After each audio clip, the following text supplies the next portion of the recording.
Welcome back, everybody. I'm Jake, the scary story guy. Ooh. And today is Lin Shaye Appreciation Day on this channel because today's the day we're talking about the third chapter in the Insidious franchise. Insidious. Chapter 3. But though this movie lacks a creative name, it makes up for that with Lin Shaye, mostly. Alright, so Insidious Chapter 3 takes place a few years before the events of the first two films. It literally says that, by the way, a few years before, on the screen. Like, what? Just tell us how many. I mean, I get that it doesn't matter. Like, it could be 4 years, 5 years, 6 years, who cares? Just pick one.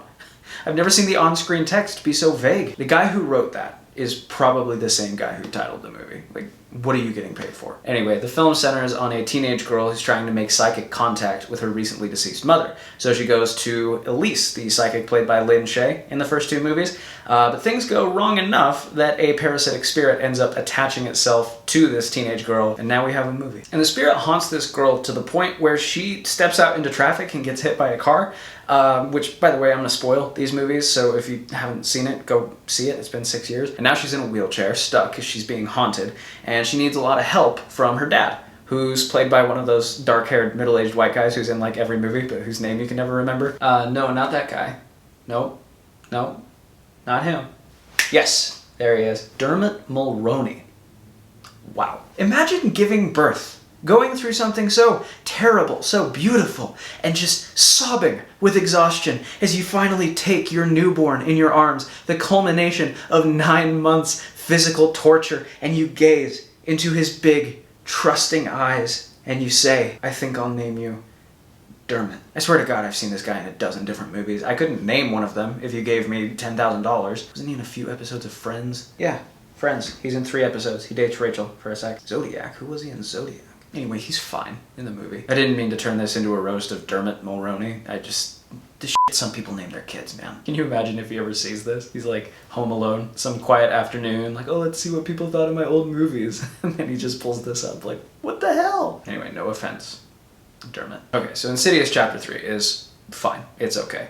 It's probably more technically well-made than the first Insidious movies. You can tell they have a budget now. And this movie cleaned up at the box office, $113 million. So at some level, it's like, who am I to tell these people how to do their jobs? I just wasn't that invested in the story. It just didn't feel like an Insidious movie, totally. More like your standard haunting fare with the Insidious brand attached. And here's what I mean. So in the first two movies, our villains are the bride in black and her mother. And we come to understand something about these villains over the course of the movie. We kind of get to know their personalities, understand their characters, their motivations. Whereas in this movie, it's just this sort of generic-looking creepy dude, and we never find out anything about him. Which is fine. Not every horror movie fleshes out its bad guy, but, like, most of the good ones do. I also thought the franchise's underworld, The Further, was sort of a cheap imitation of itself in this one. First of all, the name The Further sounds a lot less cool as these movies get progressively worse. But in the first couple of movies, you spend a lot of time in The Further, and you're just barraged by all this unsettling shit. You've got the mother of death and her serial killer son. You've got that weird smiling family. You're seeing all these things that you won't soon forget. There's not really anything like that in this movie. The bride in black jumps out at you a couple of times.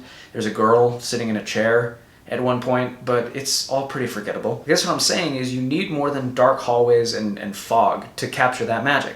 I mean, The Further is not just supposed to be this generic creepy place, it's also profoundly weird. And that felt neglected here. Man, I feel like I'm liking this movie less as I talk about it. I don't want to rate it too low, because it does do some things well, technically, and Lin Shaye is awesome in it, truly.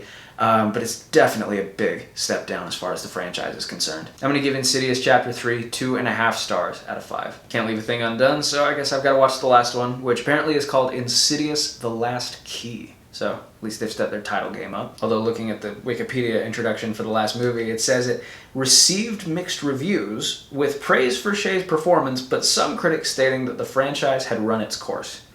Which sounds about right. Alright, so stay tuned for my review of Insidious: The Last Key, coming very soon. Thank you for watching my video, and here's hoping you survive to see the next one.